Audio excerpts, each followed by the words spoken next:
আজকের প্রথম খবরটা হলো সংক্রান্তির আগে টাকা না পেয়ে চরম সিদ্ধান্ত নেওয়া শ্রমিককে রক্ষা স্থানীয়দের। সংক্রান্তির প্রাক মুহূর্তে পারিশ্রমিক না পেয়ে চরম সিদ্ধান্ত নেওয়া শ্রমিককে রক্ষা করলেন স্থানীয়রা। ঘটনাটি দলাইয়ের ইসলামাবাদের। জানা যায়, ভারতমালা সড়ক নির্মাণ কাজে নির্মাণ সংস্থার হয়ে ইসলামাবাদ একটি মাইনর ব্রিজ ফ্লাইওভারে নির্মাণ কাজ করছেন অন্তত 25 জন শ্রমিক। তাদের অভিযোগ, গত আড়াই মাস থেকে কোনো প্রকারের পারিশ্রমিক হিসেবে টাকা পাননি তারা। সংক্রান্তির প্রাক মুহূর্তে সংশ্লিষ্ট ঠিকাদারের কাছে পাওনা টাকা মিটিয়ে দেওয়ার দাবি করেন শ্রমিকরা। গত 2 সপ্তাহ থেকে সংশ্লিষ্ট ঠিকাদার দিচ্ছি বলে সময় অতিবাহিত করেছেন। সংক্রান্তির একদিন আগে অনেক শ্রমিক পারিশ্রমিক না পেয়ে বাড়ি ফিরে যান। উপায়ান্তরীণ 11 জন শ্রমিক একদিন আগ পর্যন্ত অপেক্ষায় ছিলেন।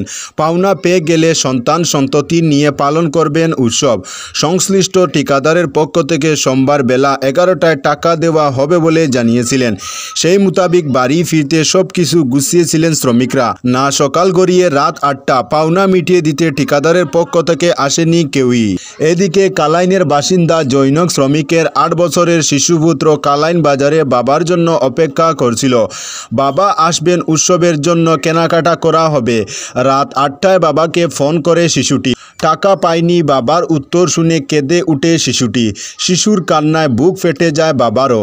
নিয়ে বসেন চরম সিদ্ধান্ত। নির্মাণস্থল থেকে তিনি দৌড়ে জাতীয় সড়কে উঠে বাহনের সামনে ঝাঁপিয়ে নিজেকে শেষ করে দিতে চান।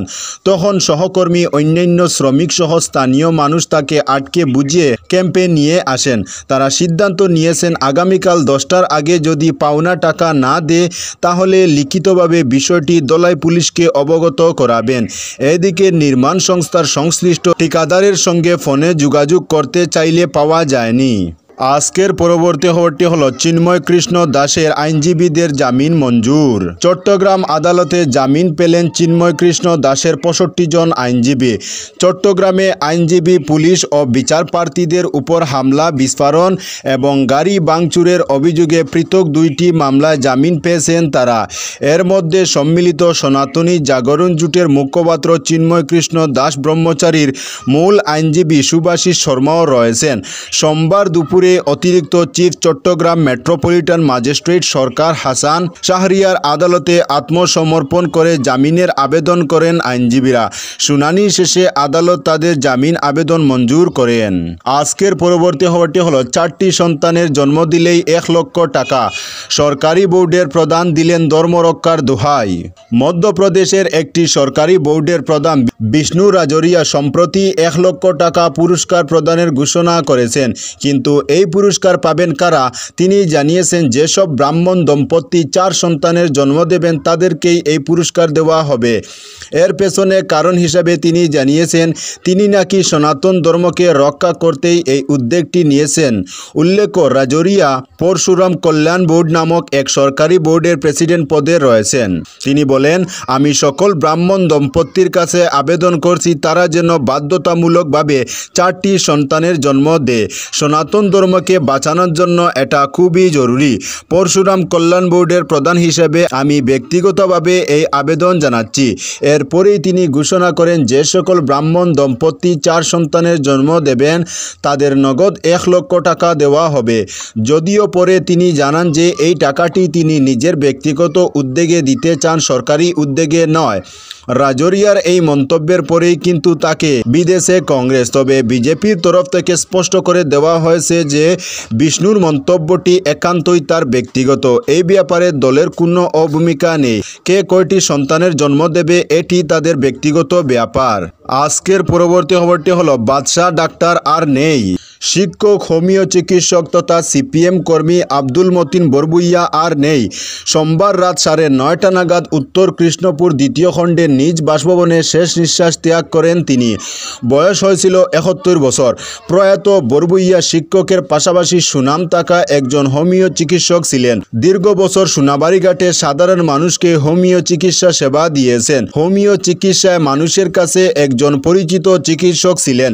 পাশাপাশি তিনি দক্ষ শিক্ষকও ছিলেন। দক্ষিণ কৃষ্ণপুরের এম বেনিমাধব এমই স্কুলে সুনামের সঙ্গে শিক্ষকতা করে 2015 সালে অবসর গ্রহণ করেন। প্রয়াত বরবুইয়া আজীবন সিপিএম কর্মী ছিলেন।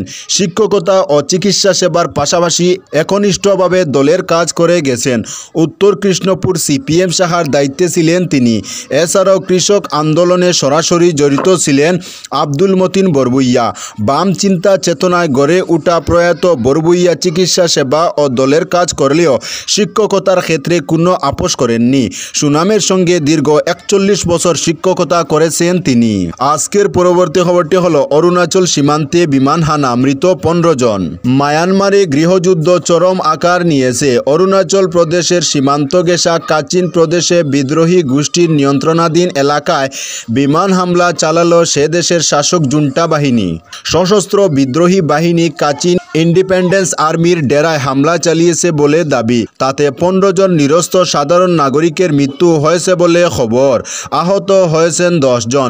বিরোধীদের নিয়ন্ত্রিত একটি সোনার খনি নিশানা করে ধারাবাহিক হামলা চলে।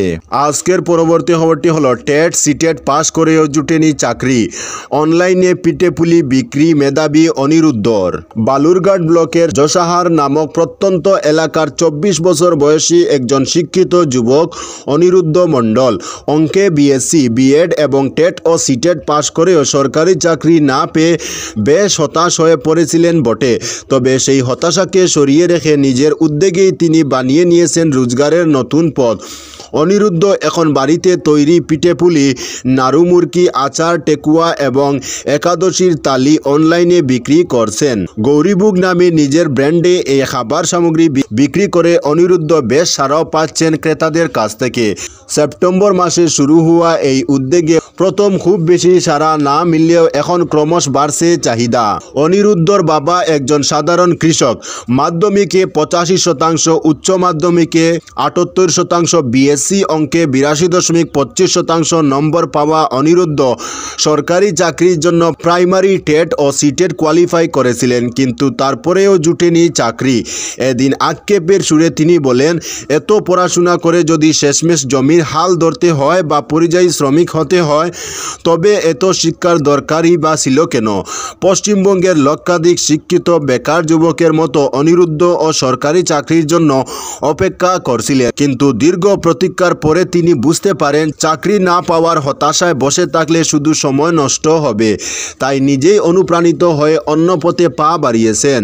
তার এই উদ্যোগকে সাধুবাদ জানিয়েছেন বহু মানুষ। তো বন্ধুরা, আজকের জন্য এতটুকু। পরবর্তী কোনো নতুন ভিডিওতে দেখা হবে, তখন অবধি ধন্যবাদ।